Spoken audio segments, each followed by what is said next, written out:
Hey Rugs, the sober dog coming at you. Yeah. Today, drug prices in prison. The crazy drug trade and drug prices in prison and how extravagantly expensive they are. Hey, before I get going, let me know what questions do you guys have? What type of videos do you guys like the best? Let me know, let me know in the comments what type of stuff you want to see, what you want to hear, all that stuff, because you guys are the ones that support me, and I thank you. And if you aren't already subscribed, hit that subscribe. I'd really appreciate it. Hit that like. Let's get into the video. Drugs in prison are everywhere. Sad to say, but it's the truth. I was at 9 different prisons in New York State, both maximum and medium, and county jail. So, I haven't been all over the country, but talked to a lot of people and saw a lot for myself. So before we even get into the drug prices, how do they get in? Well, check out this video. I'll put a card up so you can see the exact ways drugs get into prison. I did a whole video on that. But the main couple ways: inmate visits with their family and friends, the mail system, which not as much anymore because everything's going digital, but the mail system, packages, and, crooked guards. So that's how it's getting in. And unfortunately, people are always like, do guards really do that? Or are inmates really risking that much more time? Yeah, and I'll tell you why in a second when we get about to this, the prices.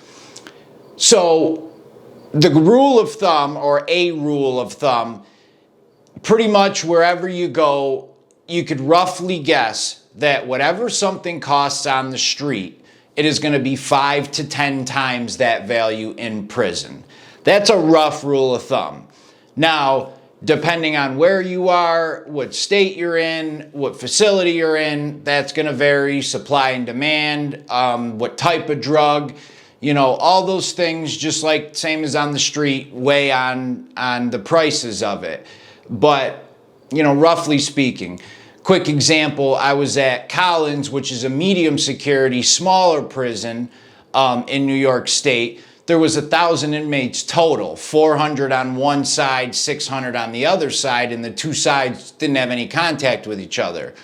So if you're on the bigger side, that's only 600 possible inmates bringing drugs in. Maybe 10 of them are, I don't know how many, but so that's only 10 guys. They could set the price, set the rules. They're the ones controlling it. Fast forward, at the end of my time, I was at Attica, which is a maximum security with like close to 3,000 inmates. At Attica, there could have been, 80, 100 guys at any given time bringing drugs in. A lot more drugs, so the price was way cheaper. Now, specific drugs, and this is why I said, guards or inmates are risking this. Because if you get caught with bringing drugs in the facility, let's say your girlfriend's coming to see you and she brings you some balloons full of stuff. If you get caught with that, the inmate getting caught is going right to solitary, and he's getting a new charge added on. So, if he's doing a 5-year sentence, they'll add on 2 or 3 years, up to 5, 6, 7, whatever on the end of that. So he's doing more time now, and a bunch of that, he's doing a bunch of time in solitary. And the girl or whoever brought it in, she's getting charged now, and she could end up doing 2, 3 years, whatever. So there's a lot of risk. Same thing for the guards. A lot of risk. They get searched on the way in, but their friends are the ones searching them, or, they've been coming in every day for 15 years. The process gets a little lax. But here's why. So that's a dime bag of weed right there. That bag of weed roughly is $10 anywhere you go in the country. Of course, you go to certain places, you're going to get a little bit more, higher quality, whatever. But roughly, about a gram of weed, a dime bag. That bag in prison is going for 40 to 50 bucks, some places 60, 70. If they break that down, if they bring in the 10 and sell the whole thing whole, 50, 60. If they break it down and roll these little pinhead joints, you know, something like that big, like the 10th of a size of a street joint, they could sell each one of those joints for 10 bucks and they'll roll 10, 12 out of that dime bag. So, you know, that's 12 times your money, and that's not exaggerating it. That happens very often. Now you might be thinking, who the hell is going to smoke this little pinhead joint with, you know, not even $1 worth of bud in it? If you're somebody who smokes weed and you go the next 4 months without smoking at all, that first time you smoke again after 4 months, you will be shocked at how little it takes you to get high. Guys in jail, we could smoke that little pinhead between 2 or 3 of us and get baked, just because your tolerance is at nothing. Now, the other, you know, some other drugs, I literally ran into almost every drug in prison. I didn't see meth. I didn't see, you know, hallucinogenics, mushrooms, ecstasy, LSD, but I saw, you know, and did heroin, suboxone, cocaine, K2, crack in county jail. We got crack in. That was I'll explain that a different time. Weed. So, you know, you name it. It's all there. Suboxone was a big one for me. I was a heroin addict. I am a heroin addict. You know, I'm in recovery now, but so Suboxone has a very similar effect to heroin. So a lot of guys would bring in a strip. That is a strip of Suboxone. That's 8 milligram strip. That's a standard dose. On the street, that 8 milligram strip, depending on what city you're in, is anywhere from like $6 or $7 to like $20, give or take.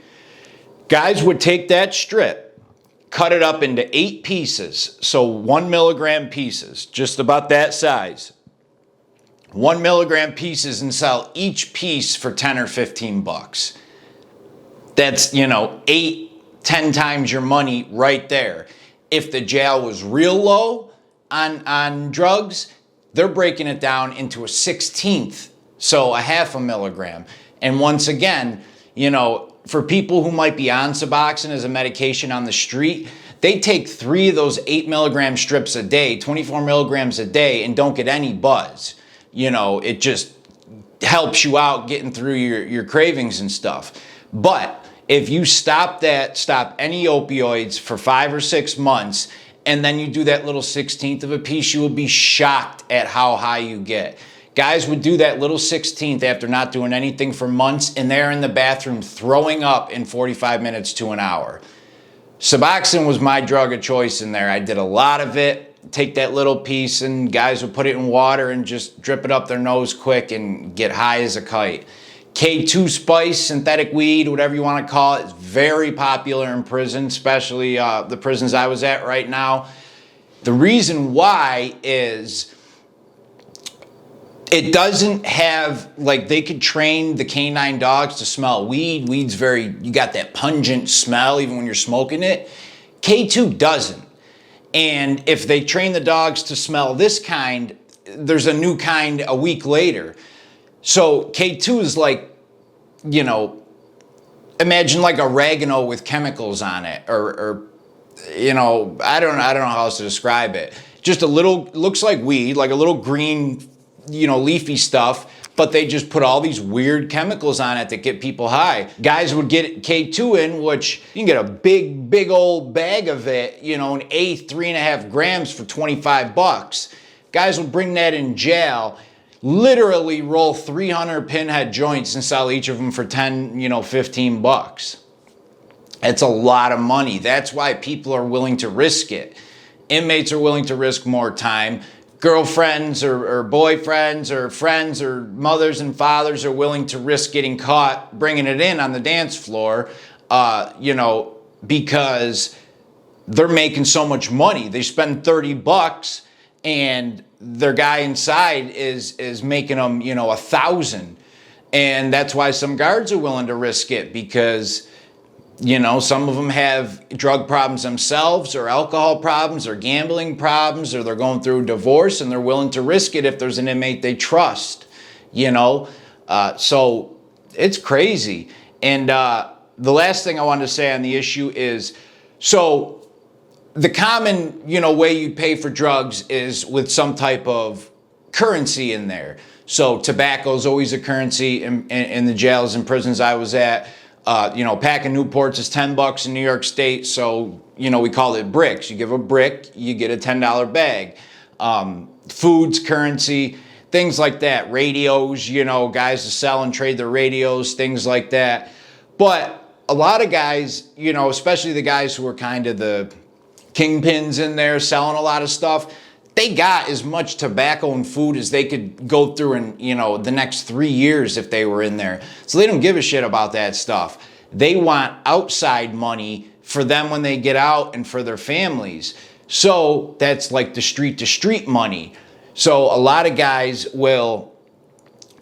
I call my family, yo, go meet so-and-so's girlfriend and give her $100. They go give her $100. Now she's got the money. He calls her, yo, it's all set, or Cash Apps her, or Western Union's her. She says it's all set. He comes and gives me the drugs. No money changed hands, but now he's got money on the street waiting for him, or, she's using it to, whatever. So that happens a lot. If you got family in prison and they call you and say you got to go meet somebody and give them money, they're probably using. And there's also times where people can be getting extorted and they need the money if they broke something. I've dropped the dude's radio before. It was $40 radio. I don't have $40 of stuff in there. He wanted his money. So, I figured out a situation to get him his money, but I can get stabbed or killed over that freaking radio, that $40.